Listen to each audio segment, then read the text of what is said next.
Ada suaranya ada ya? Ada, Pak. Dinyalakan mic-nya, Bu. Ada. Iya, videonya kalau bisa dinyalakan maksimal bisa menyalakan video.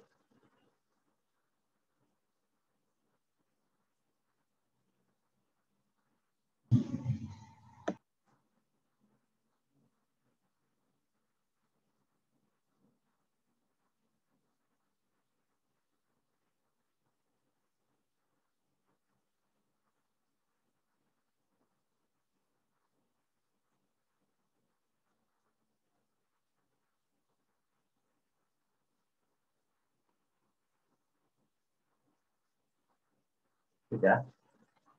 Ini baru 7 orang. 7 itu 1, 2, 3, 4, 5. 7 itu dengan saya. Maka diminta teman-temannya gabung di Zoom. Jadi jika tidak pakai Meet, pakai Zoom ya.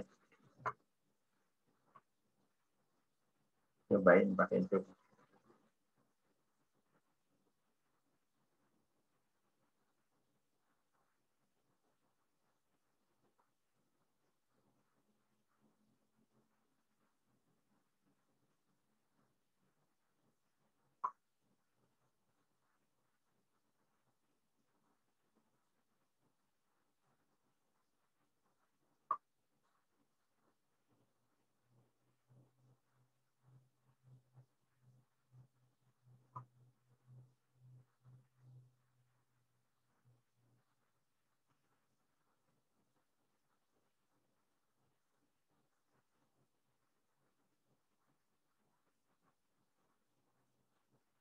Ya, kita mulai aja. Bisa menyalakan kamera, bangga. Yang bisa menyalakan.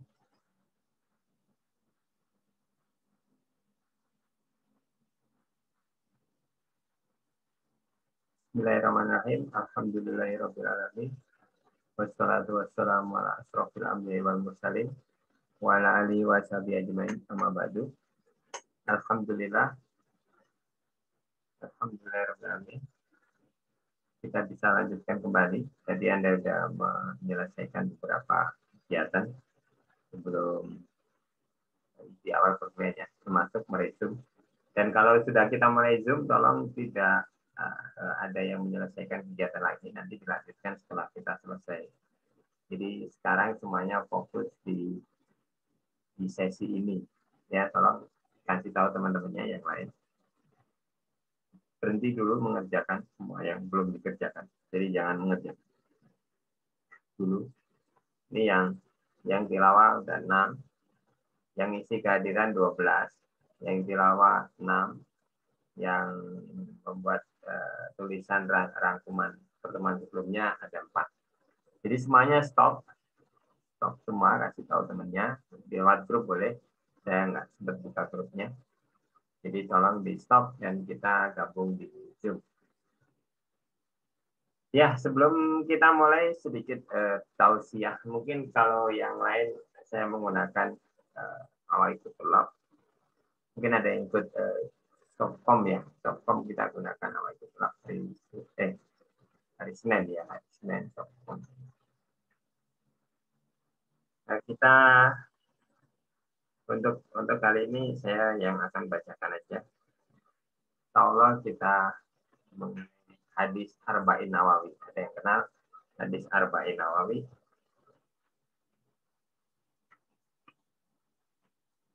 Kita akan lebih bagus kalau kita hafalkan. Ada 40 hadis. Bahkan kalau ini ada yang 41, 42 nampaknya. Tapi ya ininya masih hadis Arba'un Nawawi, hadis ke-1 ya. Kita coba nanti dari hadis ke-1, kedua, ketiga yang hafal akan lebih bagus yang hafal. Imam Nawawi adalah salah satu imam yang alhamdulillah Allah karunia ilmu yang cukup yang cukup banyak. Beliau di usia 40 sekian gitu beliau meninggal. Saking cintanya pada ilmu. Beliau itu Bahkan tidurnya itu sambil berdiri dan bawa kitab begini. Berdiri bawa kitab begini sambil baca. Itu tidur beliau. Itu Imam Nawawi. Dan beberapa karyanya sangat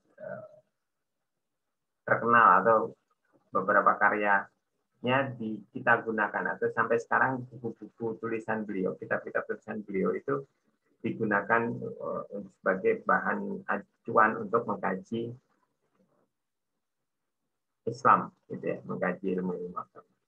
Dan yang kecil, yang terkenal itu namanya hadis Arba'in Nawawi. Arba'in Nawawi, gitu ya. Nah, itu salah satu dari karya Imam Nawawi. Kita coba hadis pertama ya. Nanti Anda boleh nyari lah tempat lain tentang hadisnya. Itu saya baca aja karena saya nggak sempat siapin tulisannya.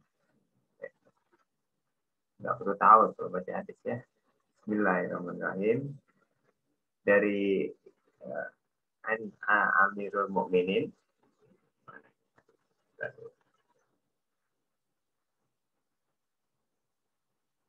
An Amirul Mukminin Abi Hafsin Umar bin Khattab yaqulu sami'tu Rasulullah sallallahu alaihi wasallam yaqulu innamal a'malu binniyati wa innamal likulli imri'in ma nawa faman kanat hijratuhu ila Allahi wa rasulihi fa hijratuhu ila Allahi wa rasulihi wa man kanat hijratuhu lid dunya yusibuha awim ra'atin yang kihuha fahijratuhu ila ma hajara ilaihi.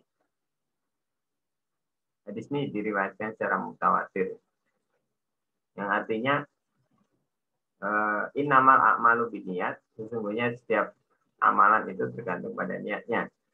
Wa innama likulli imri'in ma nawa, dan setiap orang akan mendapatkan apa-apa yang ia niatkan. Wa innama likulli imri'in, imri'in itu orang. Kalau imro'ah perempuan, kalau imri'in itu bisa umum, bisa laki-laki. Mar'un itu laki-laki, kalau mar'ah perempuan. Mar'ah solehah, perempuan solehah, itu berarti perempuan yang baik. Soleh itu baik. Baik tapi baik perilaku dan lain sebagainya. Kalau Hasan itu baik. Soleh baik dari sisi agama, baik dari sisi agama. Balikum rimriin manawa, dan setiap orang akan mendapatkan apa yang dia niatkan. Gitu. Nah, Rasulullah melanjutkan dengan masalah hijrah. Faman kanat hijratuhu ilallahi wa rasulih fa hijratuhu ilallahi wa rasulih. Barang siapa berhijrah karena Allah dan Rasulnya. Ini waktu hadis ini disampaikan, Rasul menyampaikan setelah hijrah. Dan barang siapa hijrah karena Allah dan Rasulnya, maka dia akan mendapatkan Allah dan Rasulnya. Akan mendapatkan pahala dari Allah.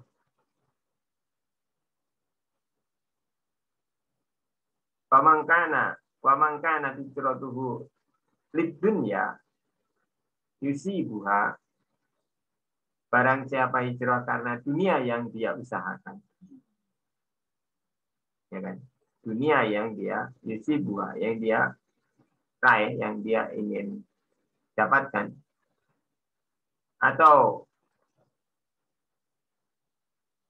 awim ro'atin, atau perempuan imro'ah yang kihuha, yang ingin dia nikahi, fahijratuhu ila ma hajara ilaih, maka hijrahnya karena, maka dia akan mendapatkan apa yang dia hijrahkan itu, apa yang dia niatkan.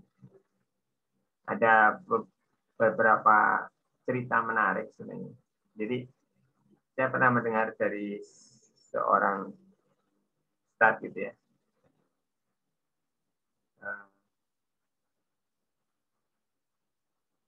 Dari seorang ustadz bahwa ada seseorang ketika zaman hijrah itu sahabat ini, Dia hijrah, tapi bukan karena Allah dan Rasulnya, tapi karena ada wanita yang mau dinikahi di Madinah.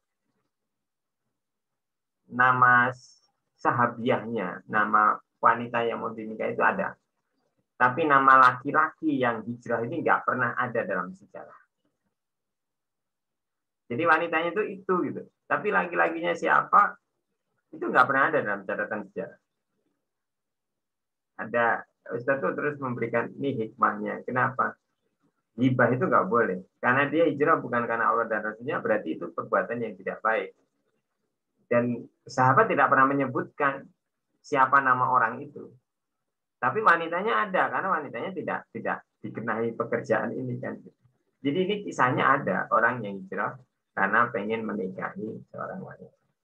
Iya kan? Ada orang yang suka dengan seorang wanita kemanapun dituju, dikejar lah istilahnya, bukan dikejar artinya wanitanya lari terus laki-lakinya ngejar, bukan. Tapi kemanapun gitu, misalnya mar'atus salihah gitu, ada seorang rajulun soleh yang pengen gitu ke mar'ah, walaupun dia yang rajulun soleh itu tinggal di ujung dunia gitu, misalnya di kutub selatan gitu, dia akan datang ke rumah mar'ah gitu, datang. Tapi dia perginya itu karena wanita yang mau dinikahi, bukan karena Allah dan Rasulnya. Ini penjelasannya tentunya panjang. Makanya hikmahnya adalah niatkan semua itu karena Allah dan Rasul.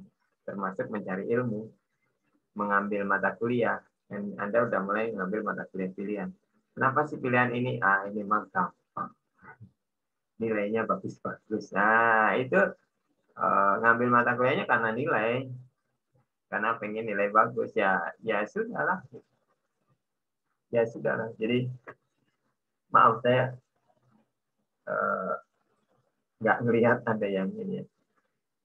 Ya maaf Bayu, saya baru lihat kalau ada yang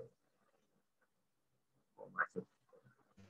Gitu ya kira-kira, jadi mengenai hijrah tadi, mengenai niat bukan hijrah. Jadi mata kuliah pun ngambil mata kuliah pilihan apa. Niatkan bener niat, Pak, saya nggak tahu apa-apa, pokoknya ngambil aja lah. Yang itu mau udah penuh, saya mau ngambil yang ini aja. Ya nggak apa-apa, tapi karena Allah saja, insya Allah Allah ngasih ilmu ini ya gitu loh. Saya ngambil ini walaupun karena, tapi insya Allah saya karena Allah saya ingin mendapatkan manfaat dari ilmu yang saya ambil walaupun awalnya terpaksaan, tapi kita bisa menerima misalnya seperti itu. Jadi saya sampai karena nilai, karena temennya begini, barang siapa ngambil mata kuliah karena temennya, yang dia dapat temennya gitu ya. Kali gitu ya kalau dalam matematika gitu ya. Oke itu ya, mungkin nanti ada yang mau Anda sampaikan maka.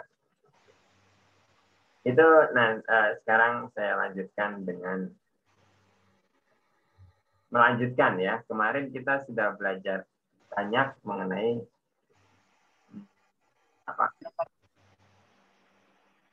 data mining dan data exploration dan apa yang dilakukan, proses-prosesnya gitu ya, dan komponen-komponennya, dan mana yang penting gitu, antara data mining dan data exploration. Jadi ikuti ya di sini ya. Nah, sekarang kita lanjutkan mengenai data ini. Namanya juga data mining, berarti kaitan kita ya tentang data gitu ya. Saya ini. Let's go.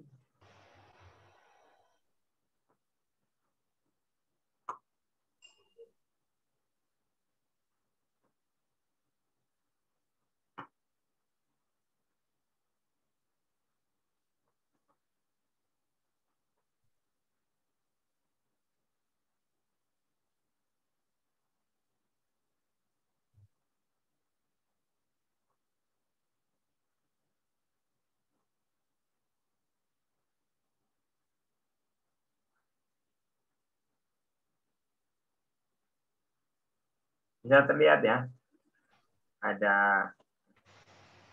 screen yang sudah saya share, ada ya, ada. Ada Pak. Ya. Nah, kita mulai. Sekarang kita mulai melihat datanya sendiri. Jadi overview. The nature of the word and the impact of data processing. Jadi data itu asalnya dari mana? Data itu asalnya dari dunia, dari kehidupan kita sehari-hari. Jadi data itu asalnya ya dari kegiatan kita, dari lingkungan kita. Jadi data itu berasal dari kita, dari dunia ini, bukan dari yang lain. Gitu. Kebayang nggak, Pak? Bahwa data itu berasal dari ini. The nature of the word. Jadi aslinya natur dari dunia, natur dari dunia, asli dari dunia, asal dari dunia, bentuk dunia awalnya, dan efek dari data, dan nanti efek terhadap persiapan data. Kita akan lihat overview, kemudian cara mengukur dunia. Bukan, maksudnya cara mengambil data sebenarnya. Jadi mengambil data dari dunia ini perlu cara. Kan kemarin kita cerita bahwa data mining itu awalnya berasal dari data warehouse. Data warehouse itu kumpulan dari database, di mana data itu sesuatu yang sudah tercatat, ya kan? Nah, di situ pun sebenarnya ada proses bagaimana mengumpulkan data dalam database. Kalau yang ambil database management system, mungkin kebayang bagaimana proses mencatat itu. Nah, sekarang seperti penjelasan saya di pertemuan pertama bahwa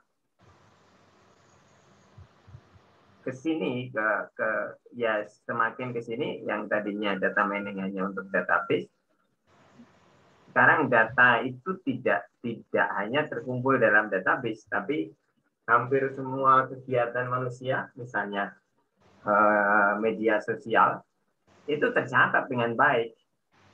Karena dia tercatat dengan baik, maka dia menjadi data. Seperti berita itu juga tidak ada dalam database, tapi karena itu setiap hari diupload berita, dan itu terkumpul dan tercatat dalam server berita, maka itu menjadi database. Seperti gambar rekaman video CCTV dari misalnya di jalan-jalan raya, itu disimpan, ketika disimpan dan menjadi data. Ya kan? Bisa diikuti ya ini kalimat-kalimat esensi, gitu. Jadi kalimat esensi bahwa data itu apa, gitu. Nah nanti baru ketika semua yang ada di sekitar kita itu sebenarnya bisa menjadi data, dan atau saya bilang malah semua yang ada di sekitar itu adalah data. Tapi bagaimana mencatatnya? Walaupun saya suka mendefinisikan, belum pernah saya definisikan. Tapi yang di database pernah saya sampaikan. Apa itu data? Ciri atau karakter dari objek yang dicatat. Jadi ketika nggak dicatat, dia nggak jadi data. Karena karakter objek itu cirinya banyak, tidak semua dicatat, dan yang dicatat itulah yang menjadi data. Seperti itu, bisa diikuti ya sampai sini. Nah, bagaimana nanti mengukur data itu? Jenis pengukurannya, type of measurement. Terus nanti ada beberapa tipe-tipe tempat penyimpanan. Tempat penyimpanan data itu variabel kita sebutnya. Nah, berapa tipe variabel? Kemudian berapa tipe pengukuran? Ini mungkin kalimatnya harus diperbaiki. Scale, measurement, example. Kemudian kayaknya nggak tahu kalau cukup di transformation and derivatives. Jadi apakah data yang apa adanya itu cukup begitu atau kita perlu transformasi, kita perlu rubah. Kemudian baru kita bilang building mineable data representation. Jadi bagaimana setelah kita ambil dari dunia nyata ini, kita bangun data dalam bentuk penyajian yang bisa kita olah, kita mineable. Jadi bisa diikuti ya. Nah, kemarin sudah tahu bahwa apa itu data exploration dan apa itu data mining. Data exploration adalah seperti the worm, ya, throw into the apa, scroll into the apa, mana itu? Into the data and find the golden nugget gitu ya. Jadi cacing yang berjalan di sekumpulan kayak jerami atau data gitu. Dan dia mendapatkan seonggok kecil ke nugget berupa emas. Tapi kalau data mining itu adalah suatu metode yang automatically finding unexpected hidden pattern. Jadi automatically extracted unexpected hidden pattern.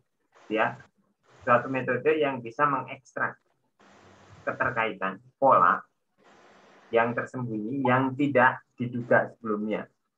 Pola yang tersembunyi yang tidak diduga sebelumnya. Itu data mining.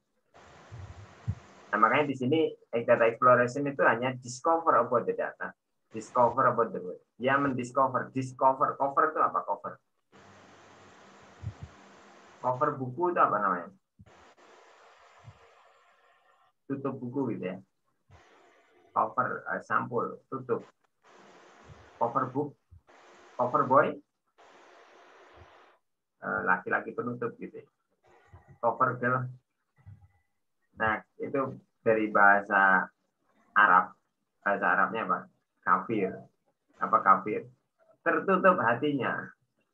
Kafir itu tertutup hatinya. Tertutup hatinya menolak seruan Rasulullah. Menolak beriman. Jadi kebalikan beriman itu bukan tidak beriman. Tapi kebalikan beriman itu kafir. Kafir itu menolak. Menutup, hatinya tertutup. Jadi kalau hatinya itu terbuka, dia beriman. Nah, aneh ya. Bukan aneh, Allah itu yang memberikan istilah kafir itu Allah. Jadi aslinya itu dia beriman karena tertutup, jadi tidak mau kedatangan hidayah itu. Coba perhatikan kalimat itu. Bagaimana Allah membuat kalimat yang begitu sempurna, karena kalimat itu kalimat yang Allah buat. Tapi orang-orang kafir nggak mau disebut kafir, kan? Jangan disebut kafir lah, sebut non-muslim. Non-muslim. Ya, begitulah dunia dan begitulah setan berperilaku di depan kita. Jangan sampai kita ikutan setan-setan. Oke, kembali ke sini. Nah, kalau data mining itu adalah tool for discovering knowledge. Karena hidden pattern tadi itu menjadi knowledge. Itu adalah knowledge, adalah pengetahuan. Iya kan? Hidden pattern itu pengetahuan, knowledge. Ya. Paham ya sampai sini? Oke. Apa itu data?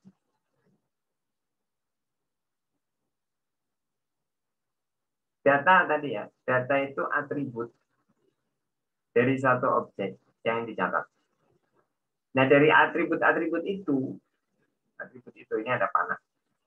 Dia itu ada relationship yang tetap ada di situ. Ada relationship. Coba aja relationship hidung pesek itu relationshipnya dengan apa? Dengan orang-orang Asia Tenggara gitu kan. Ya enggak? Tapi kalau Asia Tengah, Arab itu Asia Tengah ya. Arab itu Asia juga kan Arab. Itu hidungnya kan maju. Relationship antara bentuk hidung dengan tempat tinggal. Antara warna kulit dengan tempat tinggal ada relationship nggak? Ada relationship. Jadi data itu gimana ya? Data itu biasanya membawa atau bisa menimbulkan, karena sebenarnya dia bawaan dia begitu. Nah, tapi di sini dia menimbulkan some persistent relationship. Dia relationship, ada keterkaitan.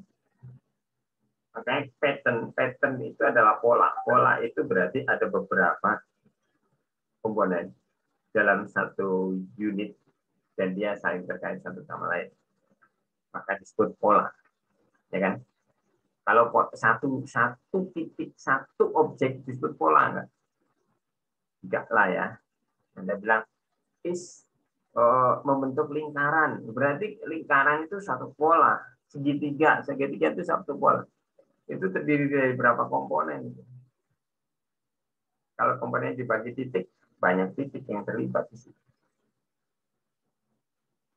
Nah, data relationship, hubungan antar data. Kalau tadi data itu bisa menimbulkan relationship. Sekarang relationship antar data tadi, itu secara makna dia berkait dengan fenomena dunia. Jadi hubungan antar data itu ada kaitan dengan fenomena di dunia. Tadi kan, hidung pesek, warna kulit coklat, warna kulit hitam. Ada nggak relationship dengan lokasi dia tinggal?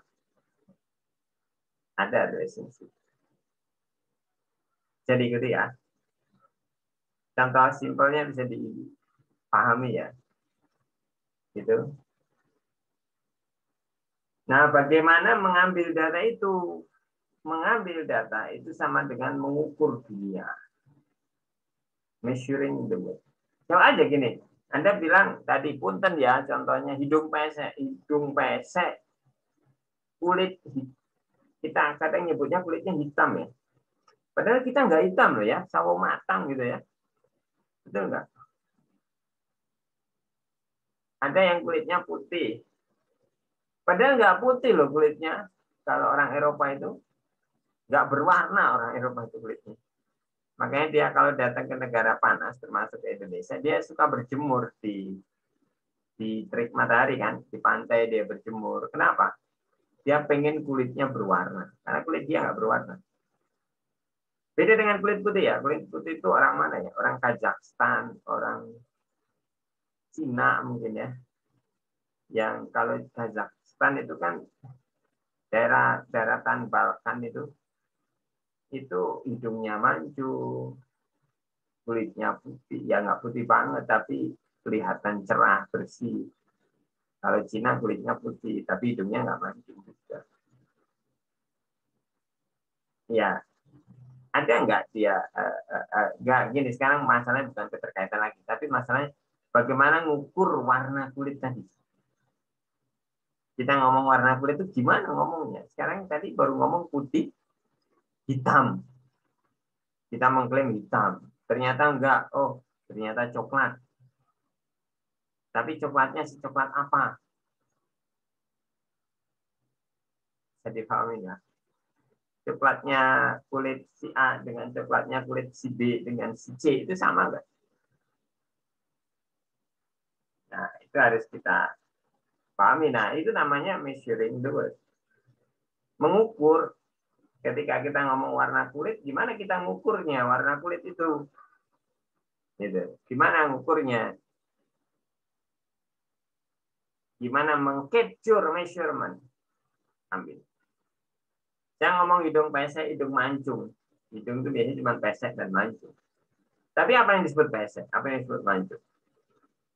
Gimana ngukur dia mancung? Gimana ngukur dia pesek? Pesek mancung kan sebutan kita.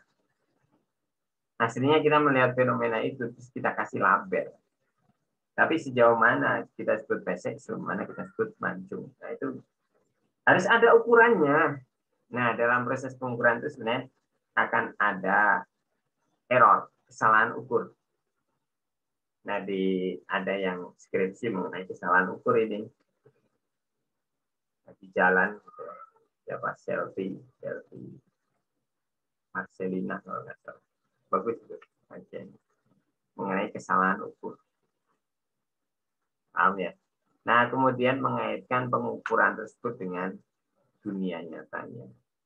Ketika kita sudah tentukan warna kulit coklat, hitam, putih, nah, apalagi gitu, terus nanti kita kaitkan masuk nggak itu tadi. Di dunia ini yang ini ada nggak? Yang ini tuh masuk yang mana? Jadi pengukuran itu namanya. Dan pengaitan pengukuran dengan real world, tying measurement to real world.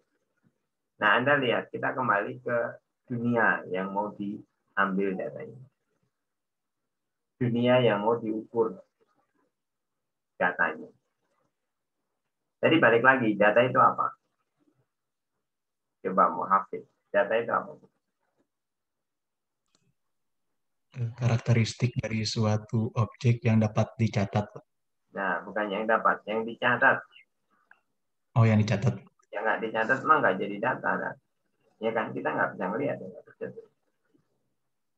Karakteristik suatu objek atau ciri dari suatu objek. Nah, paham itu dulu. Ciri dari suatu objek yang dicatat. Objek itu cirinya banyak. Yang nggak dicatat nggak jadi data. Nah, sekarang yang kita bahas itu bagaimana nyatetnya gitu loh. Nyatetnya, nyari cirinya aja susah, apalagi nyatet. So, saya suruh catat wajah teman Anda. Gimana Anda nyatet? Catat ciri wajah teman Anda. Gimana Anda nyatet? Si itu lonjong itu sakuma lonjong. Nah, si itu bulat, sakuma bulat. Nah, si itu coklat, si itu sawo matang, si itu sawo mentah, si itu sawo busuk, si itu sawo dan jadi, kembang sawo, si itu kan kadang gitu ya. Nah,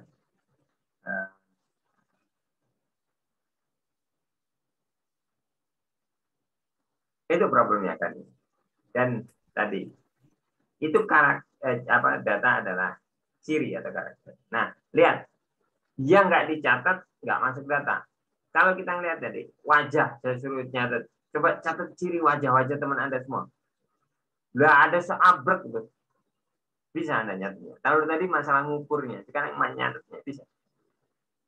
Semua. Nggak bisa semua. Makanya dunia adalah place of unbelievable complexity. Tempat di mana begitu kompleks. Kekomplekan tempat ini nggak bisa dipercaya gitu. Dunia itu begitu kompleks, unbelievable complexity. Infinite depth of detail. Jadi dia punya detail yang tidak terbatas. Sok aja catat wajah aja sebenarnya. Wajah aja, catat wajah. Coba catat ciri wajah teman-teman Anda. Tadi masalah ngukur, sekarang masalah berapa banyak dia. Ternyata dia infinite depth of detail. Kalau kita mau detailkan, itu infinite. Tidak ada batasnya. Paham ya? Nah, otak manusia ini menyederhanakan itu. Makanya dengan mudah ketika Anda melihat wajah teman Anda langsung bisa tahu, oh si A ini, oh si B ini. Padahal kalau dilihat ciri-cirinya, sangat kompleks sekali ciri-cirinya. Tapi pernah mikir dulu nggak, loading dulu? Auris muncul, loading. Siapa tuh ya? Loading. Siapa ya? Nggak keluar-keluar gitu. Terus diukur. Oh, ciri wajahnya itu ada ciri ini, ciri itu, ciri. Dengan ukuran sejuta ciri dimunculkan dengan ukuran baru ditemu. Auris. Kelamaan. Otak kita udah dengan cepat muncul. Oh iya. Oh itu Bayu. Oh itu Ade. Oh Iki. Oh Sapati. Oh Bintang. Oh Endang. Betul nggak? Nah, brain kita itu bisa mensimplifikasi itu. Problemnya adalah bagaimana kalau itu kita terapkan pada komputer. Dan itu sudah metode yang berhasil melakukan itu sudah banyak. Bahkan dibilang dia mengalahkan manusia dalam proses perhitungannya. Dalam proses rekognisinya, mengalahkan manusia sekarang. Metode-metode yang sekarang itu. Hebat kan? Hebat. Padahal itu baru otak manusia yang menyelesaikannya. Yang kata Allah, seberapa ilmu yang dikasihkan oleh ke manusia? Ilmu Allah itu kalau ditulis tintanya 7 lautan. Belum habis juga. Belum selesai ilmu Allah itu.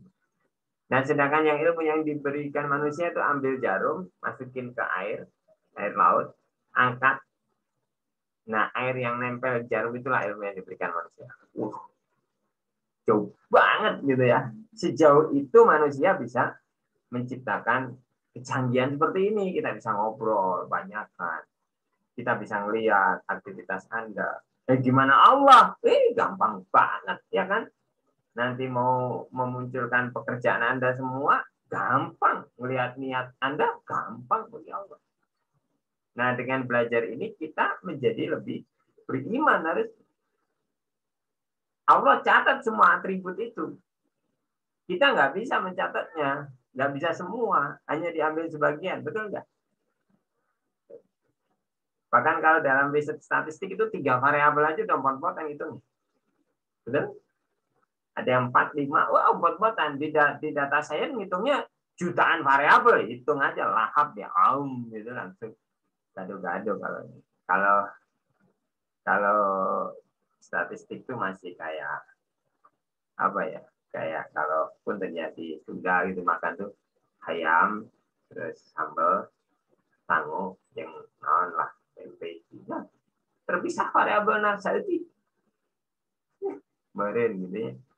Kalau data science itu kan begitu, dia udah masak sayur lodeh, sayur opor, wah semuanya dimasukin, wah jadi satu, entah berapa komponen itu, entah berapa variabel masuk. Gado-gado lah, bala-bala, gado-gado, semuanya ada di situ. Nah, gitu. Oke. Dengan menggunakan simplicity tadi, ya, barang-barang itu, semua hal itu dikumpulkan dan dicatat.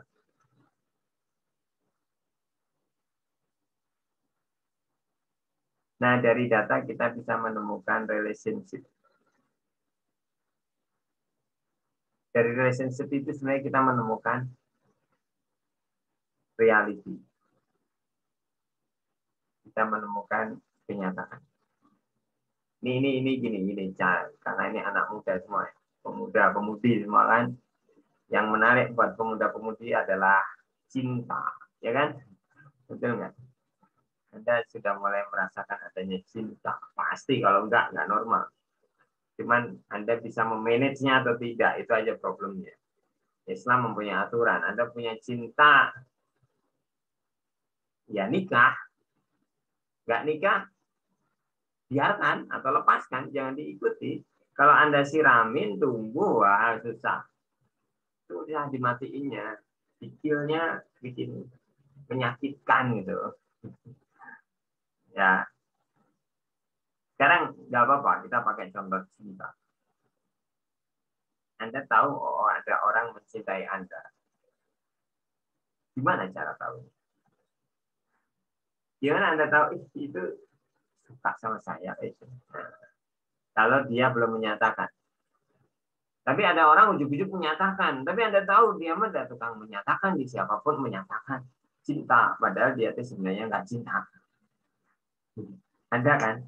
Apalagi zaman sekarang tuh nggak tahu lah, saya udah lama nggak gitu. Kemarin tuh kalau melihat apa gitu, anak-anak sekarang tuh dikit-dikit udah tiba-tiba bilang cinta ke orang, ke lawan jenis juga ada temennya, itu menarik ya, dia datang bilang aku sudah padamu ya. Padahal saya yakin dalam peristiwa-peristiwa itu yakin dia nggak cinta, tapi karena mengungkapkan cinta itu menjadi sesuatu yang murahan bahkan. Jadi dia berani aja. Kalau dulu zaman generasi saya, untuk ngomong cinta pada lawan jenis, itu perlu energi. Mungkin nabung dulu energinya. Ini jadi cerita banyak ya.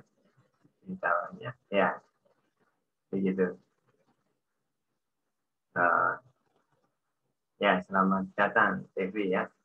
Selamat malam. Selamat malam, Devi ya.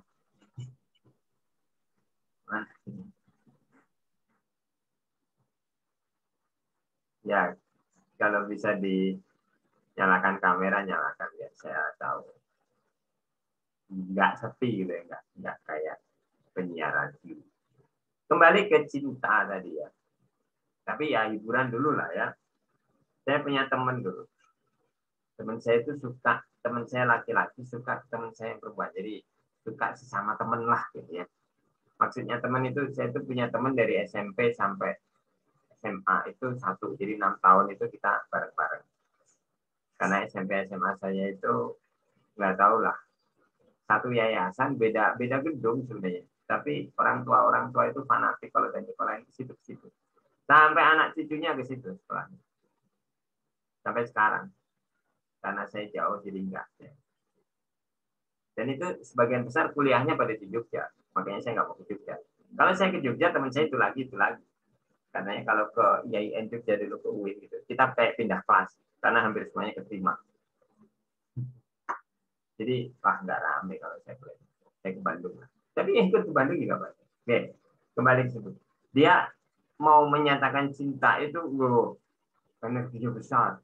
Sampai dia itu pergi, udah memberanikan diri, begitu di depan gang si akhwatnya ini, dia jongkok, nggak bisa masuk gang, jongkok, udah nggak berani, nggak punya energi, balik lagi tuh. Sampai akhirnya qadarullah nggak menikah dia. Jadi yang satu nikah dengan siapa, yang satu nikah dengan siapa. Tapi yang akhwatnya ini nikahnya dijodohin, apa namanya, dimakcumlangin oleh yang laki-laki yang pengen nikahin tadi. Yang makcumlangin. Karena laki-lakinya udah nikah duluan. Itu teman. Dan sampai sekarang pun kita masih sering komunikasi. Tapi maksud saya gitu, energi untuk mengungkapkan cinta itu begitu besar. Nah, kita gini tadi, masalah data nih. Gimana kita itu tahu bahwa seseorang itu mencintai kita atau tidak, tapi nggak usah dipraktekin. Maksudnya nggak usah dinyatakan gitu, nggak usah. Kalau Anda pengen tahu, itu kok deket terus sih, itu kok sering nanya sih, sering nge-WA sih, gitu kok sering. Itu ada event-event yang Anda tangkap, event-event itu merupakan pola relationship, ya kan? Sering banget sih nanya, dikit-dikit. Nah, ini gitu kan, sering ngedeketin apa. Nah, itu kan pola sebenarnya, pola. Dan pola itu menimbulkan sesuatu kesimpulan. Jadi Anda apa ya? Anda itu mengekstrak hidden pattern, pola yang tersembunyi. Orang lain mungkin nggak merhatiin, tapi ada juga kadang yang merhatiin. Kok itu mah ngedeketin itu terus sih. Nah, itu hanya mungkin dia merhatiinnya laki-laki, perempuan itu merhatiinnya laki-laki kayak misalnya apa ya? Si A pokok kasih B, si B pokok kasih C, si C pokok kambek gitu kan, kalau gitu makan. Maksudnya apa? Cinta yang tak terbalas itu sama gitu loh. Bukan cinta segi empat mah balik deh. Nanti si D cinta ke si A, jadi muter ya teman. Tapi ya mata muter kayak Sunda kan, istilah Sunda gitu kan, ujungnya pukul kambek gitu kan. Ujungnya dan akhirnya tidak saling menikah. Itu contoh hidden pattern yang suka kita gunakan sebenarnya. Betul nggak? Si ongko nolak, tapi kok sikapnya gitu. Laki-lakinya bingung. Udah, saya tuh nggak memberanikan diri menyatakan dengan sejuta energi yang saya tabung sampai saya berani. Bahkan saya mau datang ke orang tuanya, gitu ya. Kalau zaman sekarang kan nggak ujug-ujug datang ke orang tua ya. Bilang dulu ke anaknya mau nggak, kalau mau saya datang. Kalau zaman dulu mah anaknya mah nggak pernah dikasih tahu. Udah datang ke orang tuanya, tiba-tiba dipanggil sini nak, ada yang lamar mau nggak? Gitu. Kadang-kadang nggak nanya mau nggak. Ini ada yang lamar, kamu saya nikahin ya, siap. Langsung datengin, langsung dinikahin. Udah, kamu udah nikah. Dulu wanita begitu. Dan itu sah-sah, dan itu baik-baik, tidak jelek. Ya. Karena syariat Islam membolehkan itu. Bahkan misalnya 500 nih lagi di pos, terus bapaknya tiba-tiba menikahkan 500 yang di pos. 500 orang mana? Orang Bekasi. Misalnya, Riau, Pak. ah? Riau. Orang Riau. Pekanbaru. Iya. Di kotanya, di mana? Tidak, di kabupaten. Kabupaten apa? Siak. Indragiri Hilir. Indragiri itu dekat Siak berarti. Agak jauh sih. Jauh ke arah Siak. Siak itu Siak Indragiri kan? Siak itu Sri Indrapura. Oh, bukan Indragiri ya. Beda arah. Ya oke lah. Itu kerajaan kesultanan ya yang dia menyerahkan sultanannya ke NKRI. Saya pernah ke sana. Alhamdulillah gitu ya. Dan ada alumni kita ada di sana. Fatimah itu Zahroh. Kenal nggak? Tidak. Nggak kenal. Di Pekanbaru Kota dia. Terus Ulfah Rahman. Dia mah di apalah nama daerahnya sih aneh gitu. Saya lupa. Ingat saya kalau Mar'ah orang sana. Jadi ingat kalau ya.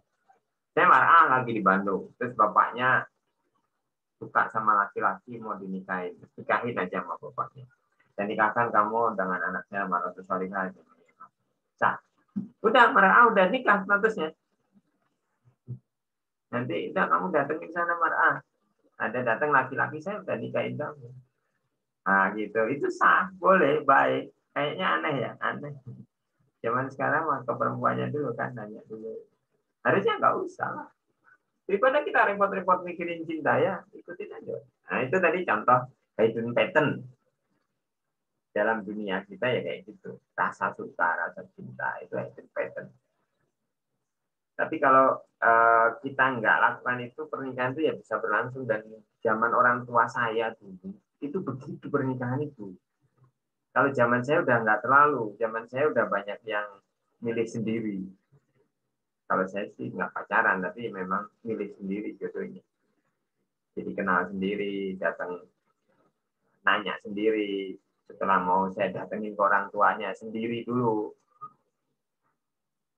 Nggak sendiri sih, bareng-bareng sama teman-teman datang.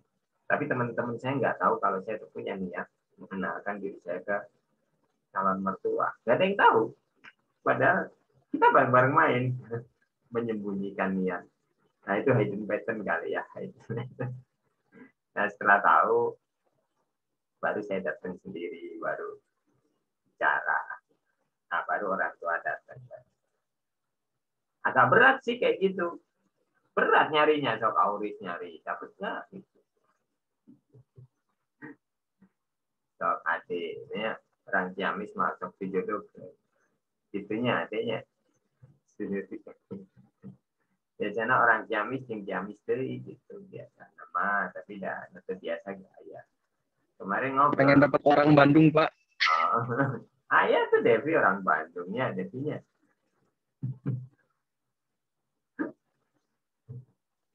Pengen yang daerah Gede Bage. Wah ini mah sudah alamatnya sudah terdefinisi. Eta neangan sorangan teh, tapi sepi we neangan sorangan teh. Jadi deg-degan, jadi nggak punya energi gitu ya. Iya. Coba serahin aja ke orang tua, udah kuma bapak we lah. Nah bapaknya yang ribut gitu kan nyari. Pokoknya mah semua pilihan bapak saya terima. Enak hidup tuh, bener. Sekarang mah ada anak-anak yang menyusahkan diri sendiri menurut saya. Orang tua deg-degan, mau temenang wae jodoh. Kamu ngeselulus semuanya. Kamu terlulus-lulusnya. Ngeselulus-lulus, oh jodoh nah. Ya nusri. Kenapa Devi menutup mulut? Kemarin saya ketemu Devi. Di pernikahan anak matematik 2013. Ini masalahnya mirip dengan kita, dengan relationship tadi. Saya sama Pak Asep Iwang, tahu ya? Asep Iwang. Oke. Terus ada Devi. Awalnya saya nggak punya prasaya karena anak matematik lah datang gitu. Udah gitu aja kan. Terus saya pikir dengan teman-temannya seangkatan gitu. Pas saya lihat, kok nggak ada yang kenal cuma Devi. Sama Asep akhirnya agak sedikit dialog. Kok Devi bisa ke sini sih? Oh, meren bahala eta nu mentoringnya Sandi meren ya. Nggak mungkin karena mentoring zaman dulu dia mau datang gitu. Meren semua meren. Itu apa? Mencari relationship. Kenapa Devi bisa datang relationship?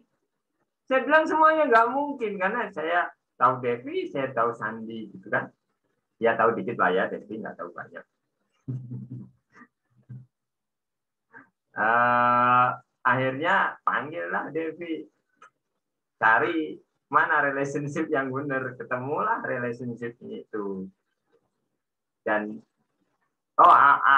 sebelum itu sempat ada asumsi karena istrinya Sandi itu namanya Devi. Oh, karena dia mungkin ikut asosiasi ikatan Devi sedunia gitu kan. Jadi yang namanya Devi itu kan membentuk organisasi gitu. Oh, jadi Devi datang. Ternyata salah semua. Dan ketemulah jawabannya. Nggak usah saya bilang jawabannya ya. Tapi yang jelas nikahnya nggak sama Devi ini. Devi yang sekarang dinikahi beda ya. Nah, seperti itu namanya relationship gitu ya. Tahu relationship kan? Nah, di data mining itu yang dicari adalah pola relationship tadi. Dan relationship itu menjadi berarti. Contoh secara umum ekonomi. Kenapa ekonomi sekarang seperti ini? Misalnya, ekonomi naik, ekonomi turun. Kenapa pertumbuhan ekonomi turun? Ada faktor-faktor yang lain. Faktor itu apa aja?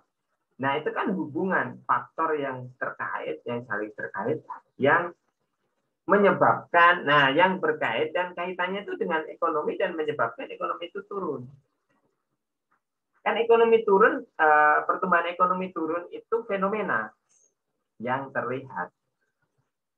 Nah, ada yang nggak terlihat, apa sebabnya tidak terlihat? Nah, itulah orang data science atau orang sains data bergerak. Makanya sekarang sains data sangat dibutuhkan karena data berlimpah dan dunia sudah global banget dan orang pengen tahu cepat ini kenapa begini kenapa begitu. Tidak hanya begitu, saya pengen begini caranya gimana. Jadi sudah namanya nanti prediktif itu menebak yang akan datang. Gimana ini bisa terjadi? Gimana agar ini bisa terjadi? Apa kan karena kejadian ini karena ini. Nah, sekarang kita tahu, saya pengen gini, berarti saya harus gimana.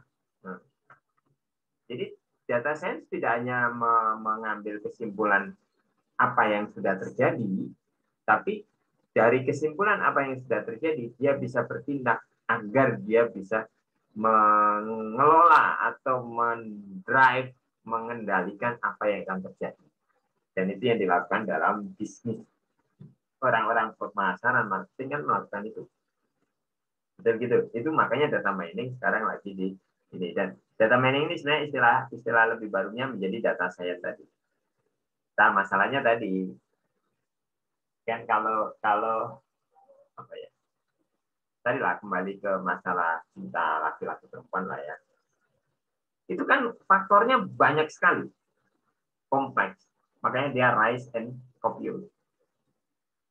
Dia sangat kaya dan sangat beragam. Jadi dunia nyata itu fluid itu apa? Berubah terus, ngalir dengan aliran yang sangat gitu. Ya kan Anda hari ini, kemarin ini berubah terus. Nggak bisa sekarang, apalagi zaman sekarang itu cepat sekali zaman sekarang itu. Apa yang kita inginkan itu udah nggak ada. Contoh.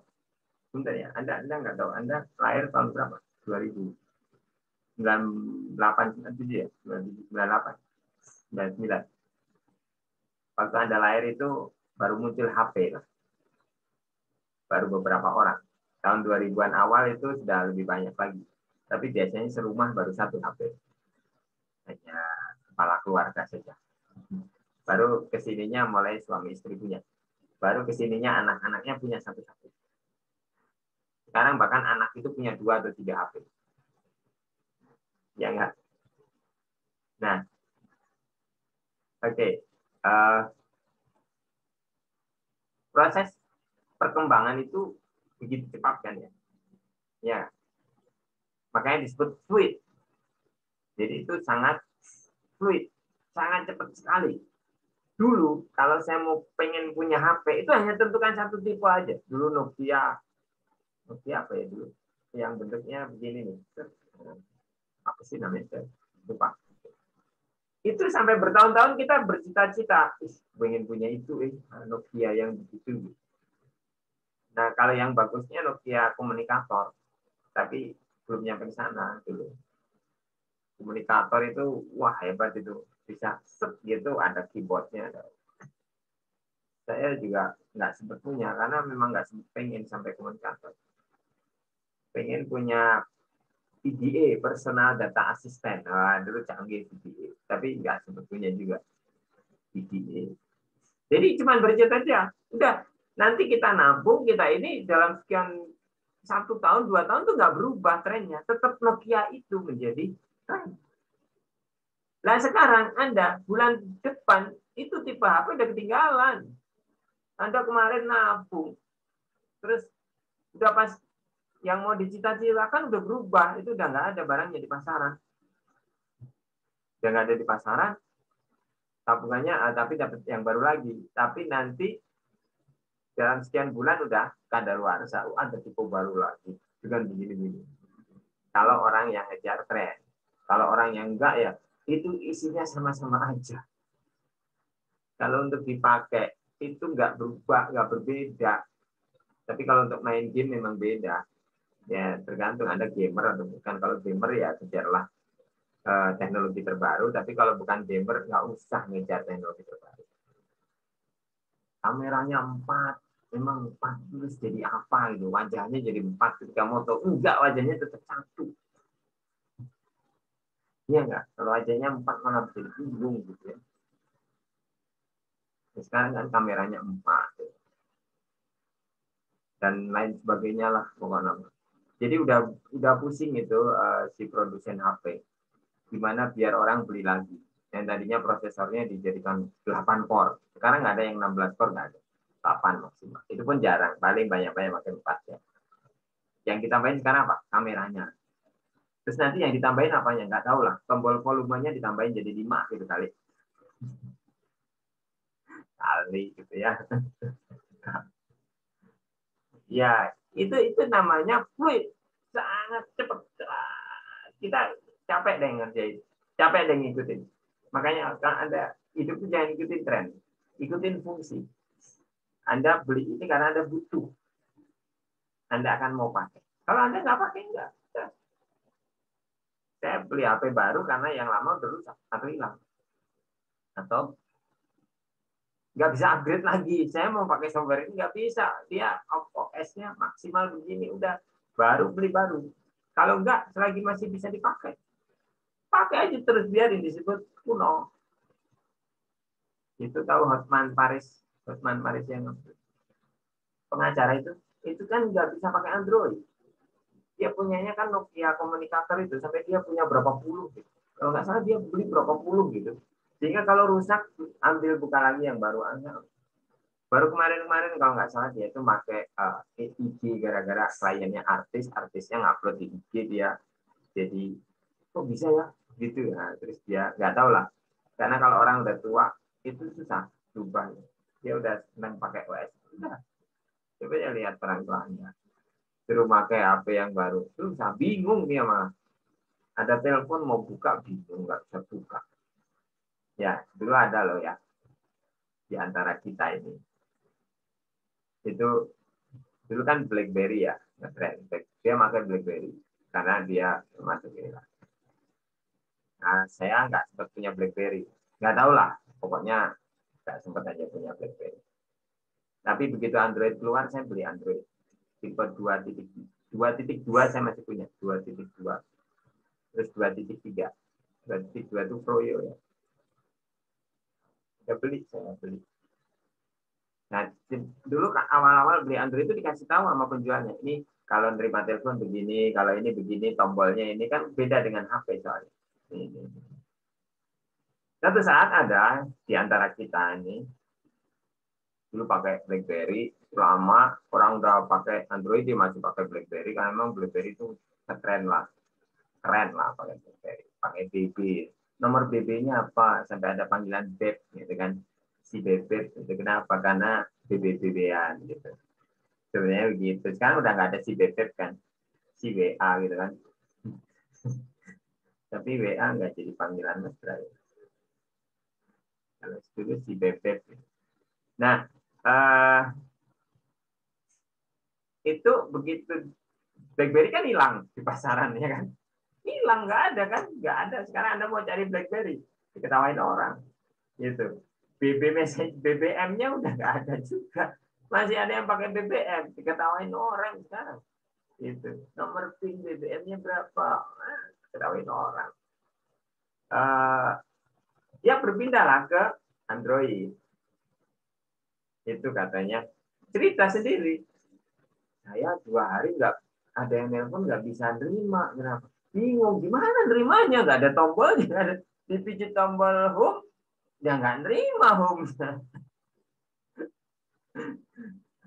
Saya ketawa itu karena dia pakai Androidnya kan udah belakangan, jadi penjualnya udah nggak ngasih tahu lagi gimana pakai Android. Baru tahu setelah 2 hari ternyata cara nerimanya itu digeser. Itu contoh bahwa dunia itu fluid. Dan kalau kita ngikutin capek dan rise dan kompleks.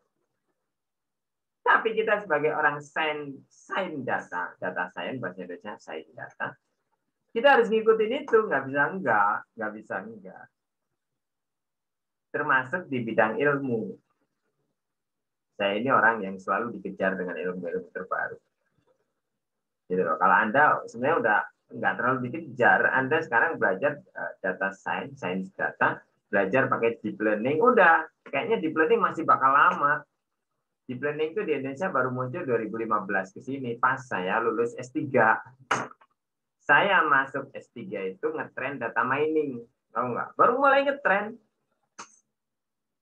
Saya waktu itu saya masuk S2 itu yang ngetrend pengenalan pola, namanya pattern recognition. Itu termasuk pengenalan wajah, pengenalan fingerprint, kalau yang di Shopkometik saya kenalkan ya. Tahu dulu suara belum?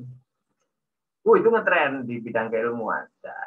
Saya selesai S2, saya S3-nya ngelanjutin S2, tapi saya mengklaim diri saya data mining. Ternyata qadarullah pembimbing saya ganti, saya pindah ke data mining. Jadi di awal S3 itu saya ngajar di UIN Jakarta itu data mining dan data warehouse. Makanya saya tahu data warehouse. Karena saya pernah ngajar data warehouse. Gitu. Nah, data mining ngetrend, saya mengambil topik data mining, makanya saya dipakai di beberapa tempat karena dulu belum banyak orang berada di data mining dan saya jadi termasuk orang langka lah di data mining. Ya, data mining begitu selesai, data mining ini berubah menjadi sains data. Dan metodenya berubah, yang dulu pakai algoritma, pakai ini yang saya pelajari di S2, S3, sekarang menjadi deep learning, yaitu ngetrend 2016 ke sini. 2016 itu di Indonesia masih jarang orang ngerti. Kalau saya ikut workshop gitu, yang jadi tutor itu biasanya dari luar negeri. Kalau enggak mahasiswa kita yang sedang berada di luar. Orang kita belum ada yang berani ngasih tutor. Sekarang udah banyak dan ini masih lama. Tapi deep learning juga berkembang loh ya. Tapi intinya masih sama, yaitu deep learning. Dan resource-nya pun tersedia. Kita pakai Google Collaboration, kita udah bisa ngeran deep learning, nggak usah nyiapin apa-apa. Karena deep learning itu resource-nya betul tinggi, jadi Anda pakai laptop biasa, apalagi laptop jangkrik mah nggak bisa. Netbook itu nggak bisa. Tapi kita pakai Google Colab, Anda pakai tablet pun bisa ngeran deep learning. Gitu. Jadi Anda berada di posisi yang enak. Begitu Anda belajar, Anda. Paham ya sampai sini? Itulah dunia. Jadi dan data itu juga begitu. Data yang kita olah itu juga begitu. Paham ya? Nah, kita itu mau belajar itu gitu loh. Bagaimana kita bisa mengambil data dan lain sebagainya di sini. Oke, kalau ada mau nanya silahkan ya. Selamat datang Eka ya. Maaf ya baru siapa ya. Senyum. Baru bangun tidur atau gimana? Baru ngaji. Kan di Karawang, masa mana? Kan di Karawang. Hah? Enggak, Pak. Lagi di Bandung. Apa? Suaranya Lagi di Bandung, Pak. oh, udah di Bandung lagi. Bolak-balik, oh ini Karawang Bandung kan. Oke, nggak apa-apa. Itu ya, jadi explorer, the explorer, nothing can be discovered in the beyond of limit the data itself. Oke. Nah, apa itu dunia tadi ya? Dunia itu isinya objek. Di database saya sudah jelaskan. Data itu adalah karakter dari objek dan dunia itu isinya objek. Tapi ada 3 jenis objek. Apa itu? Yang kemarin ngambil database. Apa ada 3 jenis objek? Apa 3 jenis objek? Yang nanti karakternya akan kita ambil sebagai data. Cirinya itu kita ambil sebagai data. Gitu. Apa itu objek? Ada 3 jenis objek. Apa itu? Ayo, Pak, nanti nilainya saya turunin. Grade-nya turunin 1 poin. Itu kan esensial gitu loh. Jadi harus di perjanjian ya. Untuk kalau ngambil mata kuliah berikutnya, ditanya nggak bisa. Grade-nya turun 1. Apa kemarin siapa yang ngambil? Ade, Bayu ngambil tuh. Anissa ngambil ya.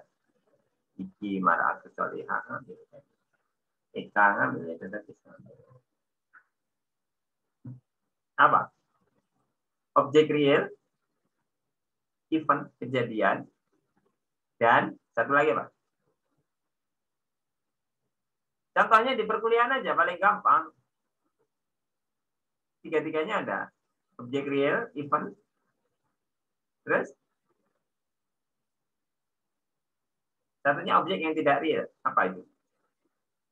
Tidak real, tidak ada eventnya. Kalau event itu kan, walaupun dia nggak ada objek, nggak ada bentuk bendanya, tapi ada kejadiannya. Kita bisa merasakan kejadiannya. Tapi ada satu lagi objek yang ada atributnya, tapi nggak ada dan nggak ada juga kejadiannya.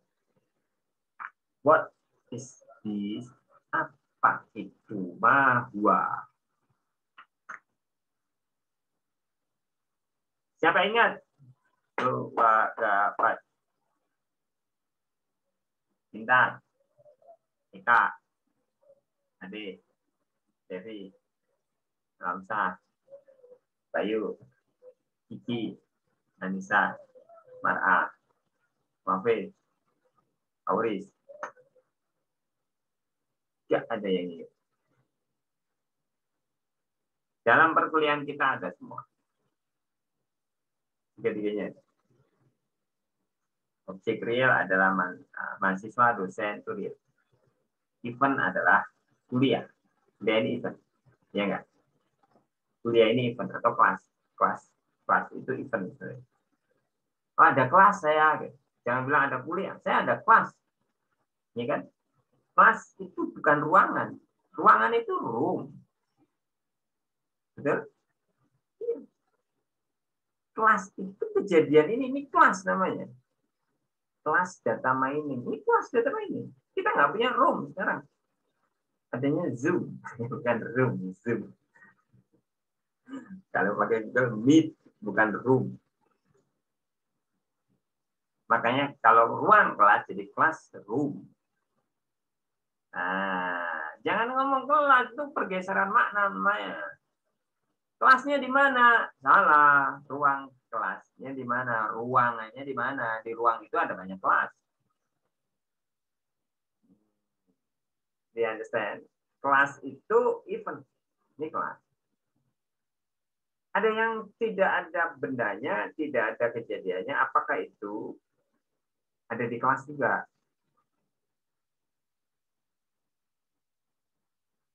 Ya. Mata kuliah, Pak. Mata kuliah. Mata kuliah ada nggak bendanya? Pernah lihat wujud benda mata kuliah? Jawab, siapa yang pernah lihat? Berarti dia bisa melihat makhluk halus. Nggak ada. Ada kejadiannya? Pernah lihat kejadian mata kuliah? Apa kejadian mata kuliah? Ini bukan kejadian mata kuliah, ini kuliahnya. Kuliah, subjek mata kuliahnya data mining. Ya kan? Without room. Jadi ini bukan classroom, but class. Ini bukan kelas, ruang kelas yang ada ruangannya. Tapi kita punya kelas saja. Virtual class. Nggak punya room. Jadi fakultas nggak repot-repot kekurangan ruang kelas. Nggak ada sekarang kekurangan ruang kelas. Karena Zoom, Jimit, unlimited room. Ya Kak, saya cobain Zoom ya. Saya beli Zoom 1 tahun. Karena di Indonesia itu banyak yang murah ya. Iya. Zoom 1 tahun saya beli seharga Zoom 1 bulan. Tapi dari 1 tahun legal, resmi mau dipakai. Anda mau pakai untuk kegiatan Anda boleh pakai. Selagi nggak bentrok dengan kegiatan saya. Silakan, orang itu unlimited 1 tahun. 100 orang lah maksimal 100. Saya beli yang 100 orang. Karena mau beli yang 200 orang buat apa? 2 kelas. Kalau 2 kelas saya gabung juga 87 orang. Hanya ke 100. Ya kan? Iya. Insyaallah. Jadi saya nyobain gitu. Dan ternyata kameranya lebih jernih. Bukan kameranya sama. Pas saya lihat rekamannya lebih bagus. Ya. Dan saya bisa untuk merekam sendiri, untuk merekam video tutorial. Itu pakai Zoom bisa. Tanpa connect, tanpa ngundang orang. Saya rekam untuk bikin video tutorial pakai Zoom. Itu kelebihan Zoom. Bisa di breakout ya, di breakout room, breakout. Jadi dibagi ruangan. Tadi saya belum nyobain. Itu dan bedanya hanya kapasitas dan host. Hostnya 1 lah. Kalau host 2 itu harganya 2 kali lipat. Gitu. Dan saya nggak butuh host 2. Oke, kita lanjutkan. What object can be identified? Objek yang dapat diidentifikasi. Identifikasi mata kuliah nggak ada, kenyataannya nggak ada eventnya. Bisa diidentifikasi nggak? Mata kuliah bisa diidentifikasi nggak? Ayo, bingung. Apa identifikasinya? Apa bintang? Identifikasi mata kuliah apa bintang?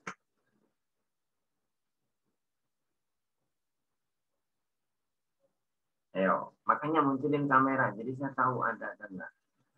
Nggak ada kamera itu pas ditanya nggak jawab. Karena nggak tahu kemana orangnya. Gitu. Mungkin lagi nunutan juga. Ada sih di depan, tapi nunutan. Ya, bintang. Masih ada bintang. Puja. Rahayu. Ini Ade Bahri Ridwan dihijikeun ya teh. Sakosan. Iya Pak, kita lagi di tempat yang sama Pak. Oh. Tadi katanya Ridwan lagi beberes pos.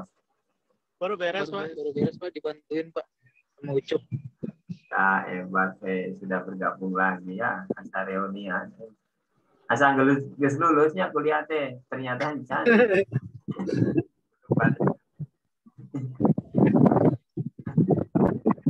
Oke, tadi objek yang identify. Apa identifikasi dari mata kuliah? Coba apa? Ade Bahri dan Ridwan. Bertiga, nah. Kelompok A, Ade Bahri dan Ridwan. Ayo. Nggak usah breakout room ya. Ayo, apa? Identifikasi mata kuliah apa? Ayo, bertiga nih, jawab. Nggak ada satupun. Iya Pak, gimana Pak? Tadi kurang jelas Pak suaranya. Identifikasi mata kuliah apa? Word, bunyinya itu adalah objek yang dapat diidentifikasi. Dan objek itu kan ada 3 tadi ya. Real, event, atau konsep. Nah, mata kuliah itu konsep. Tapi identifikasi mata kuliah apa? Bagaimana kita mengidentifikasi mata kuliah? Karena dia harus bisa diidentifikasi. Kalau nggak bisa kita sebut sebagai objek. Ayo. Gampang banget tinggal nyebutin.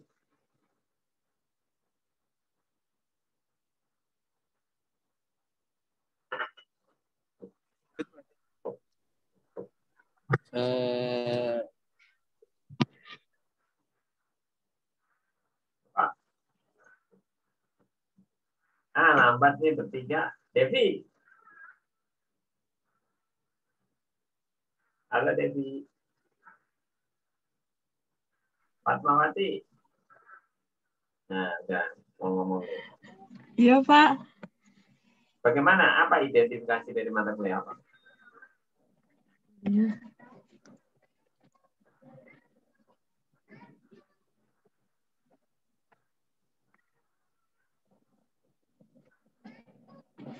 Nggak tahu. Siapa yang tahu? Marah. Kode mata kuliah. Nama mata kuliah. Oh, yang itu. Gitu. Ya. Nama terus? Dosen. Dan pengampu. Dosennya. Terus? Iya. Apa? Buat SKS gitu. Nah, SKS. Ya kan nama SKS. Ya lain-lain yang ada dosen pengampu. Terus silabusnya, materinya, silabusnya, dan lain-lain. Itu semua adalah identifikasi dari mata kuliah. Oke. Nah, objek itu adalah kumpulan kompromis fundamental underpinning atau interface to use to mining. Jadi yang mau di-mine itu ya objek. Objeknya punya interface ciri-ciri lain. Jadi yang kelihatan dari objek, yang dicatat dari objek, yang nanti berrelasi dengan yang lain, itu adalah atributnya sebenarnya. Atributnya yang berrelasi. Anda relasi dengan teman-teman bisa ngambil mata kuliah ini karena Anda punya atribut sebagai mahasiswa. Atau Anda punya NIM. Makanya Anda bisa di sini. Dan berrelasi. Ini relasi sebenarnya. Tapi relasinya nggak hidden, relasi ini kelihatan. Bisa diambil pakai database, ya kan? Yang ambil data mining, ambil aja pakai SQL, ketemu kan? Udah. Kalau yang hidden, nggak tahu nanti yang gimana. Namanya juga hidden, unexpected lagi. Hidden, tersembunyi, dan tak terduga. Lah kalau udah kita duga, ya udah nggak bisa lagi. Dan kalau nggak hidden, apalagi nggak hidden. Apakah semua yang tak terlihat itu harus hidden? Enggak.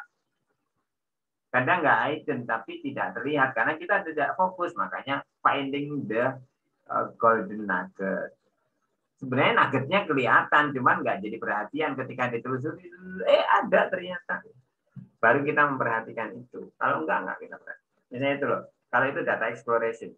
Data exploration ngetrend zaman dulu. Mining explore the relationship. Jadi mining itu sebenarnya mengeksplor, mengeluarkan, mengekstrak relationship. Nah, jadi kuncinya ada di relationship. Nanti relationship itu lebih ininya pattern, pola. Kuncinya ada di pola, pattern. Paham ya? Itu data mining. Anda paham benar data mining gitu loh. Baru nanti ke tasnya, tas itu tugas-tugasnya, baru ke metode yang digunakan untuk menyelesaikan tas-tas dari data mining. Tapi kita dulu ngambil data. Objek itu, nah ini kembali ke definisi awal saya, tapi di sini dia bawa kalimat.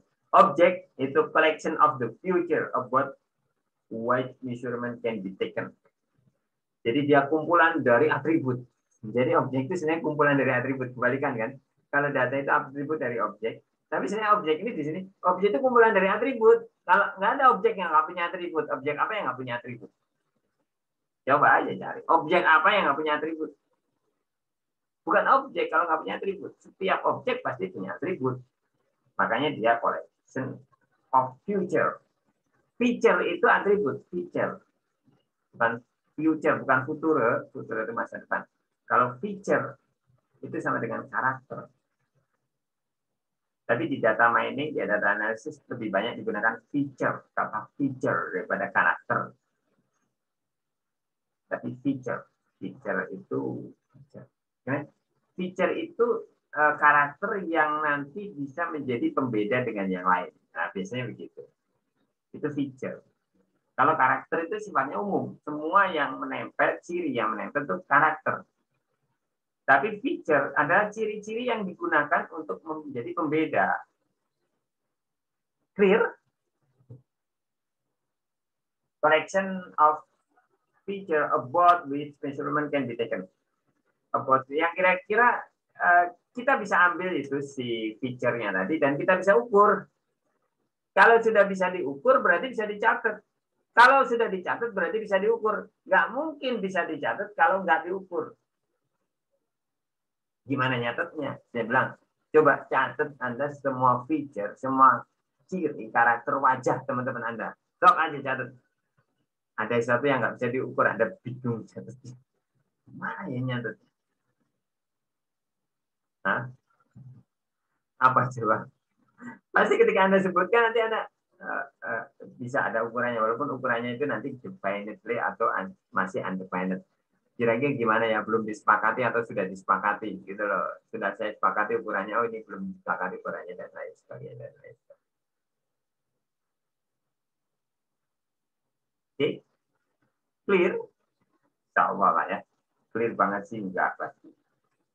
Contoh objek car event, nah ini masih ini udah saya jelaskan lah yang ini Mah ya. Dan objek itu related to each other, terkait satu sama lain. Nggak ada yang nggak terkait. Di dunia ini ada nggak objek yang nggak terkait dengan yang lain? Sok cari.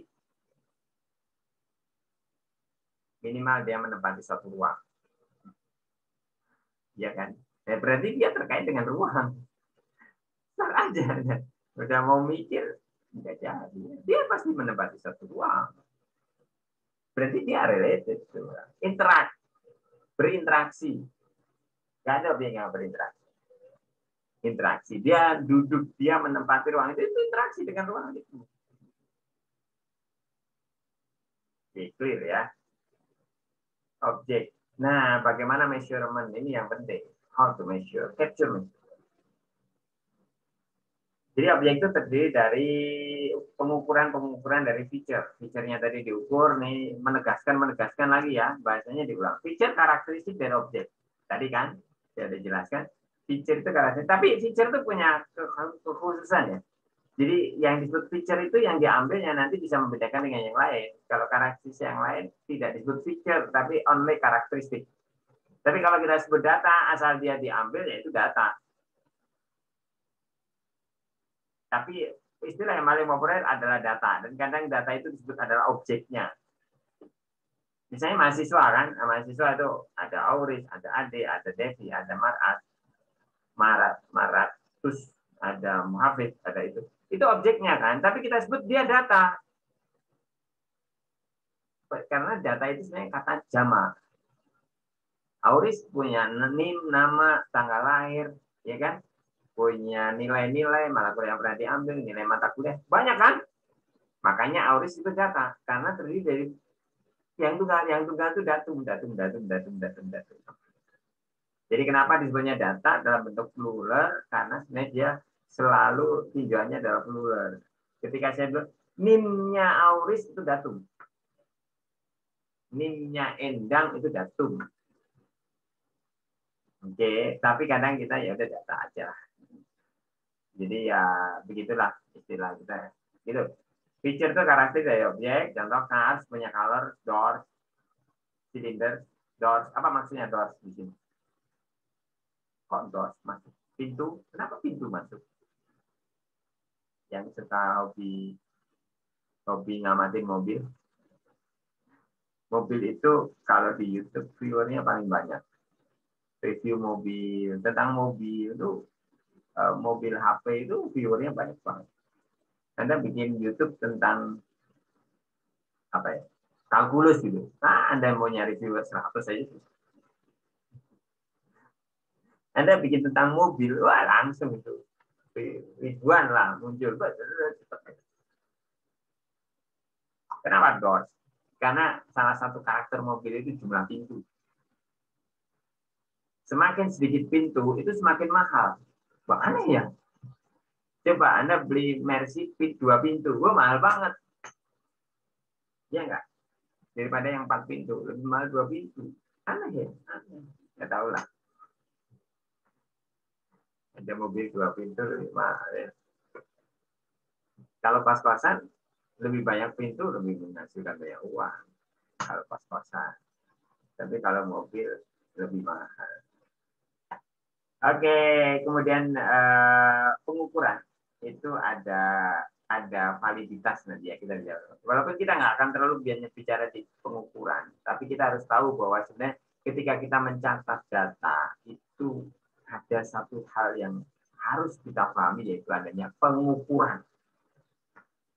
Tanpa ada pengukuran kita nggak bisa bedakan tadi kayak warna kulit kita dengan warna kulit orang Cina, dengan warna kulit orang Arab, dengan warna kulit orang Zimbabwe, Afrika. Apa bedanya? Beda warna. Kok bisa membedakan? Diukur dengan kekelaman. Semakin kelam. Nah, ini orang Afrika tingkat kekelamannya. Nah, gitu loh. Kan? Tapi dalam bahasa naturalnya kita sebut hitam, coklat, putih. Eropa itu tak berwarna, kulitnya tidak berwarna. Orang Eropa itu kulitnya tidak berwarna. Yang dikira bagus loh. Begitu Anda deketin, itu bintik-bintik yang ada. Kenapa bintik-bintik? Karena dia nggak punya warna, nggak punya pigmen warna kulit. Yang dikira orang Eropa itu cantik-cantik, kalau begitu datang sedikit yang cantik sebenarnya. Ada yang cantik. Masih banyak kan orang Sunda kok cantiknya, merenya. Itu ya harus. Makanya bersyukurlah orang-orang yang tinggal di Sunda karena wanitanya cantik-cantik katanya begitu katanya ya. Tapi semua wanita pasti cantik lah, jangan khawatir. Minimal menurut suaminya. Kalau menurut suaminya aja nggak cantik, udah silakan.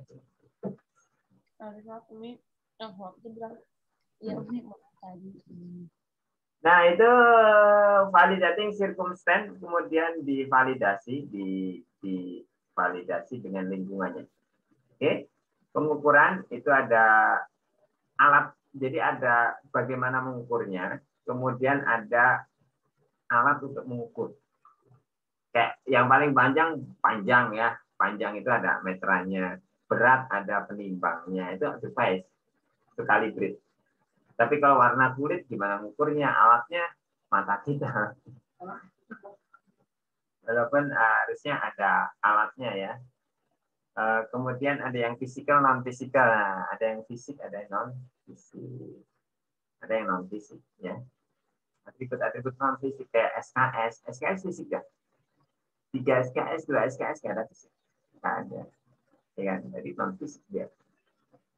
Dan banyak lagi lah. Kemudian ada error dalam saat pengukuran. Ada error, ada error. Anda pakai mobil yang berbeda atau motor yang berbeda, mengukur jarak dari sini ke sana. Dari tempat A ke tempat B, pakai motor saya sekian kilo, pakai motor saya sekian kilo. Nah, kok pakai motor saya 3,2 ya, pakai motor yang itu 3,3, ada yang 3,1, walaupun nggak jauh beda sih. Selisihnya paling meter. Karena di situ ada error dalam pengukuran. Jadi jangan heran kalau ada error dalam pengukuran. Kita rinci banget loh ya ini pembahasan data miningnya ya. Jadi resapi benar karena nanti kalau kita mau analisis kita paham ini. Kalau kita nggak paham ini ujung-ujung ada data dianalisis bingung apa yang dianalisis. Akhirnya nggak bisa apa-apa dan nggak ngerjain apa-apa gitu. Ini ada distorsi, di sini ada pengukurannya. Ini kalau yang scriptnya ini, tapi ini nggak akan didapat. Nah nanti kita akan bahas mengenai tipe-tipe pengukuran. Ada kategorikal. Nah, nanti ada pertama kualitatif, kuantitatif. Kuantitatif itu ada angkanya. Itu 23. Kalau kualitatif itu tadi kayak tua, muda, itu kualitatif. Kualitas aja. Bagus, biasa, jelek, itu kualitatif. Jadi katanya kalau wanita itu hanya ada 2, cantik dan apa? Eka. Cantik dan senyum Eka. Nggak tahu. Apa? Auris. Wanita itu hanya 2, cantik kan? Sangat cantik. Sangat cantik dan takdir gitu ya. Laki-laki juga 2, ganteng dan takdir. Jadi kita nggak usah ngomong ya sebaliknya. Itu takdir. Memang cantik bukan takdir, cantik juga takdir, tapi memang cantik lebih bukan cantik. Yang lain takdir lah gitu. Tapi minimal menurut suaminya mah cantik lah gitu ya. Udah gitu. Jadi wanita itu kelihatan cantik kalau sudah dipilih oleh seorang laki-laki. Kalau belum dipilih, jangan ngaku cantik dulu deh. Belum ada yang ngaku, baru pengakuan dusta itu. Itu ya Eka ya. Eka udah ada yang milih belum? Belum ya? Oh udah. Udah. Oh. Kalau di daerah mana ya? Lupa saya. Jadi kalau gini-gini itu iya. Kalau gini tidak. Oh Pakistan. Jadi kalau gini itu iya. Jadi ya, Eka udah ada yang milih? Oh berarti tidak. Kenapa nggak ada yang milih? Kenapa meminta orang tuanya untuk segera dipilihkan? Orang tuanya berat, Eka begitu milih kudu dua lah. Maksudnya meniji mah tak adil. Asik juga ya. Anak saya dulu yang pertama kembar. Qadarullah meninggal dalam kandungan. Laki-laki perempuan. Makanya saya nyebutnya anaknya berapa? 6. Anaknya meninggal 2. Keluar udah lengkap dalam kampung. Udah 6 bulan. 7 bulan. Bulan dalam kampung. Itu ya, itu takdir ya. Sama jadi. Nah, kemudian data kualitatif, kuantitatif. Kemudian nanti ada data yang berupa, biasanya yang kualitatif itu ada kategori ya kayak tadi, tua muda, anak-anak, cantik, takdir, tadi kan gitu ya, ganteng, takdir gitu. Takdir. Contoh, kalau kategori lain yang saya kualitatif, warna rambut itu kualitatif, nggak bisa ada ukurannya kan. Hair color, brown, blonde, red, black. Walaupun di kita sebenarnya warna rambut itu cuma hitam dan putih. Kita itu rambut itu hitam, nggak ada yang nggak ada merah itu nggak ada. Merah itu karena modifikasi. Tapi saya kalau menurut hadis yang dilarang mencat rambut, yang dilarang itu warna hitam. Jadi merah boleh. Makanya ketika ada orang yang dicat rambut merah nggak bisa melarang orang, diperbolehkan. Ya. Jadi nanti Eka kalau mencat merah aja, nggak apa-apa, nggak dilarang. Cuman pasti diprotes ya. Jadi kalau ada orang mencat rambut, nah tapi kalau kita tahu rambut seorang awat, nah itu malah dilarang. Kok tahu warna rambutnya nggak boleh? Katanya satu helai rambut wanita itu kelihatan oleh laki-laki, maka neraka begini. Satu helai doang, ada keluar nih. Saya rambutnya Anissa keluar 1. Apalagi malah disengaja dikeluarin 1. Terus dilihat oleh laki-laki lain non-muslim, non-mahram. Nah, begini. Kalau nggak salah. Ngeri kan? Tapi hati-hati dengan aurat itu. Tidak. Warna rambut gara-gara. Opinion of student in riot. Pick off, netral, atau happy. Riot. Apa harus riot? Itu bahasa. Riot. Kalau bahasa Jawa, riot itu mau ambruk itu riot. Smoking status, smoker, non-smoker. Itu kategorikal. Ya. Ini kategorikal data nih. Nominal, terus original. Nominal itu nominal itu dia cuma dikasih nama aja. Nah, nominal itu ada binary, non-binary. Binary itu 2, kayak laki-laki, perempuan. Itu nama. Apakah laki-laki lebih bagus dari perempuan? Enggak. Enggak ada tingkatan. Kalau original itu ada tingkatan. Tua, muda. Ada tingkatan kan? Ada tingkatan. Laki-laki, perempuan enggak ada tingkatan. Kalau tua, muda ada tingkatan. Itu original itu. Nah, original pun ada binary, ada non-binary. Ada 2, ada.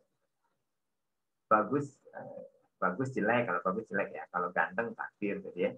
Bagus jelek bisa original juga ya. Nah, nominal, contoh nominal ini warna rambut tadi, suku, kelas, terus status merokok tidak merokok, itu nominal. Yang ordinal itu ada urutan. Jadi tahu nggak ini apa maksudnya? Fresh, sophomore, junior, senior, super senior. Tahu nggak? Apa artinya? Tahu nggak, Devi? Apa artinya?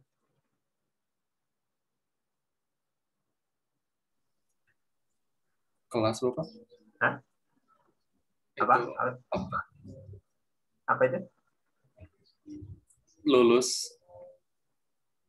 Tahun lulus. Gak ada yang tahu. Ini istilah ini terkenal di Amerika. Apa Eka? Tahu Eka?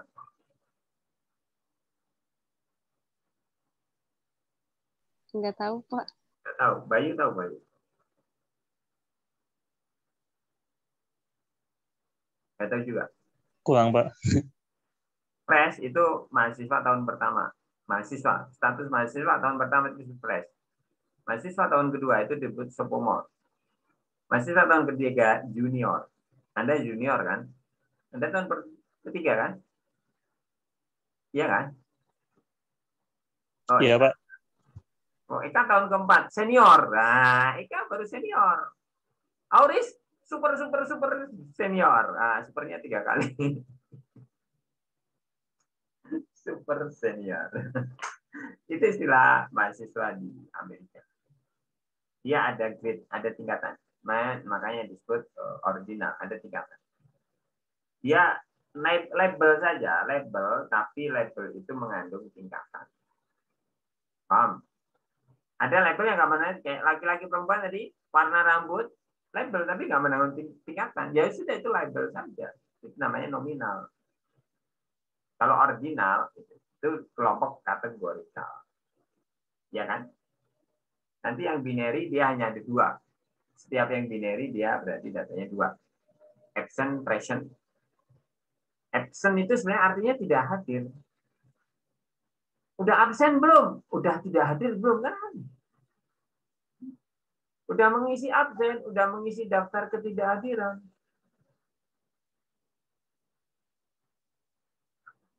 Harusnya mengisi kehadiran. Makanya sekarang udah pada dirubah. Udah ngisi presentasi belum? Daftar presentasi.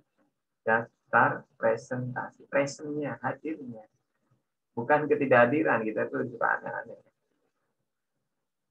Oke, ada yang kuantitatif tadi. Nah, kemudian ada yang ini masih kuantitatif. Measuring data, kolesterol level, age, umur itu kualitatif. Tinggi, umur, saat ini kualitatif. Kuantitatif. Kuantitatif.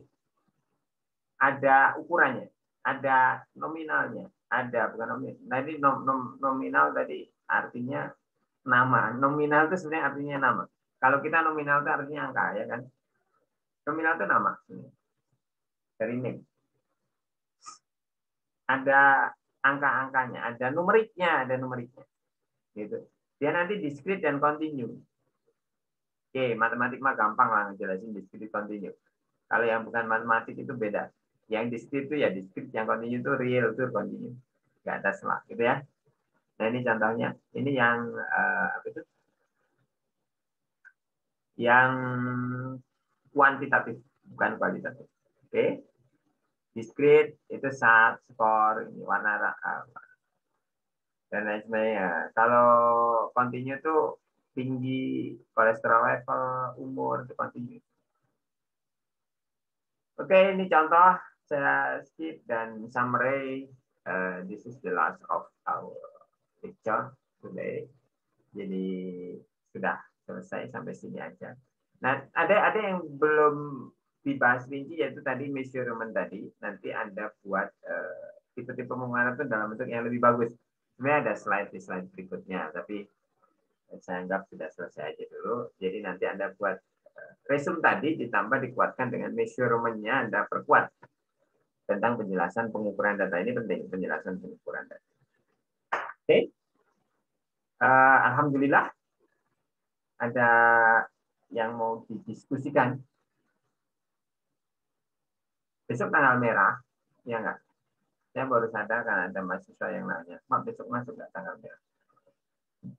Kalau bukan anak fresh, saya udah auto libur. Ya kan dulu data mining, kan kedua, saya pikir mau masuk. Itu saya udah mau masuk gitu. Pagi-pagi kok pada tutup ya? Kenapa kantor tutup? Saya bilang Kamis. Kan kedua itu kan? Saya kan ada kantor-kantor pemerintah ya, bank, pegadaian. Kenapa tutup? Kan tanggal merah hari ini. Lah, saya udah nyiapin data mining. Ya udah deh, biarin aja. Tidak ngasih tahu. Auto itu. Tanggal merah auto libur. Tapi karena anak fresh, atau fresh kan ya. Anda bukan sophomore tapi ada yang senior, ada yang junior, ada yang senior ya. Ada yang super senior. Ya nggak apa-apa. Ya, makanya Auris cepat hilangkan status super senior menjadi alumni ya. Alumni baik-baik ya. Jangan jadi alumni yang tidak baik-baik. Keluar terpaksa ya. Keluar karena kehendak sendiri tanpa tekanan dan paksaan dari pihak manapun. Gitu loh. Ayo, nanti angkatan Eka 17 ya. Auris 16. Auris 16 ya. Kalau Rizal itu angkatan berapa? 15. Sama Bapak, Rizal 16. 15 Oh, sama-sama. 15. Oh, yang 16 itu yang Noval itu, Noval. Ya. Semoga cepat lab-nya dibuka lagi ya, daripada lab gede. Kemarin juga yang minta tanda tangan pada rindu ke lab. Dan memang kadang kalau di rumah nggak bisa fokus. Gitu. Kalau di lab tuh sengaja saya nungguin gitu. Bagi saya nggak ke lab sama aja. Dan yang lebih enak nggak ke lab lah, saya nggak perlu energi. Tapi ya labnya jadi sepi, kosong, dan Anda nggak bisa fokus kan. Ya kayak Ridwan, Ade udah pada rindu kos kan. Padahal belum masuk kan, dia pada ke Bandung bersihin kos gitu. Karena nggak kuat di rumah ya, nggak percaya.